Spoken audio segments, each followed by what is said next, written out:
खबर इटावा से है, जहां समाजवादी पार्टी के जिलाध्यक्ष गोपाल यादव ने प्रेस वार्ता के दौरान बताया कि भाजपा सरकार किसान बिल के माध्यम से अपनी ही भूमि पर किसानों को बंधुआ मजदूर बनाने की पूंजीवादी व्यवस्था को लाने में जुटी है।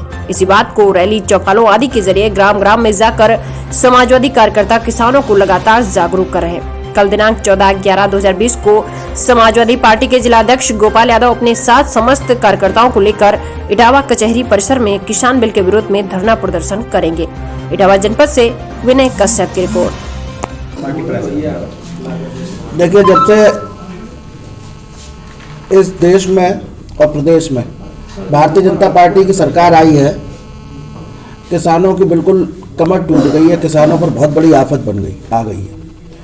आप ध्यान दें कि जब से भारतीय जनता पार्टी की सरकार आई है, खाद के दाम बुरी तरह से बढ़े, बिजली बहुत महंगी हुई, डीजल दुगना हो गया, बीज भी महंगा हो गया और खाद तो न सिर्फ महंगी हुई बल्कि 50 किलो की बोरी 45 किलो की कर दी गई। अभी आपने देखा होगा कि धान कटने के बाद पराली जलाने के नाम पर किसानों का बड़े तौर पर उत्पीड़न किया गया। इस भारतीय जनता पार्टी की सरकार में एक किसान से 5-5, 10-10 हज़ार रुपया जुर्माना वसूला गया और उसके बाद रही बची खुची कसर ये कृषि बिल लाकर किसानों की बिल्कुल ही कमर तोड़ दी गई। ये कृषि बिल किसानों के लिए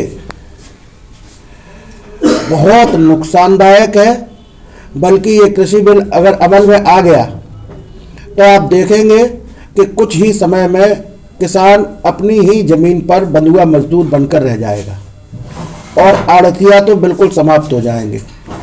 इस कृषि बिल में स्टॉक होल्डिंग की सीमा समाप्त करके सरकार ने ब्लैक मार्केटिंग को बढ़ावा देने का काम किया है और ब्लैक मार्केटिंग को लीगलाइज करने का काम किया है। जब स्टॉक होल्डिंग की सीमा समाप्त हो जाएगी तो बड़े बड़े उद्योगपति, जो 2-3 उद्योगपतियों का नाम हम और आप सुनते रहते हैं, वही लोग इस पूरे एग्रीकल्चर सेक्टर पे एक तरफा कब्जा कर लेंगे। और मैं आपको बता दूं, आपको भी पता होगा कि कृषि बिल आने से पहले ही उन लोगों ने बहुत बड़े बड़े गोदाम पूरे देश में अपने बनाकर तैयार कर लिए हैं। और वो पहले से ही उन्होंने क्यों बनाकर तैयार कर लिए? क्योंकि उनको पता था कि ये कृषि बिल आने वाला है। इसका दुष्परिणाम ये होगा कि जब किसान की फसल आएगी तो ये लोग उसको कम दामों में खरीद के उसके बाद पूरा सारा मार्केट अपने पास स्टॉक कर लेंगे और उसके कुछ समय बाद इसको अपनी मनमानी कीमतों पर बेचेंगे। इससे किसान तो प्रभावित होगा ही, समाज का कोई वर्ग, चाहे वो व्यापारी हो, चाहे नौकरी पेशा हो या किसी भी पेशे को करने वाला हो, वो इससे अछूता नहीं रहेगा। क्योंकि हम हो, आप हो, कोई भी हो, हर व्यक्ति रोटी खाता है। जो रोटी खाएगा वो इस बिल से परेशान हो जाएगा। पार्टी क्या करने जा रही है? इसलिए किसानों का कल का जो आंदोलन है और जो किसान आंदोलन चल रहा है, समाजवादी पार्टी ने उसको समर्थन दिया है और कल 10 बजे समाजवादी पार्टी कार्यालय पर सभी लोग इकट्ठे होंगे।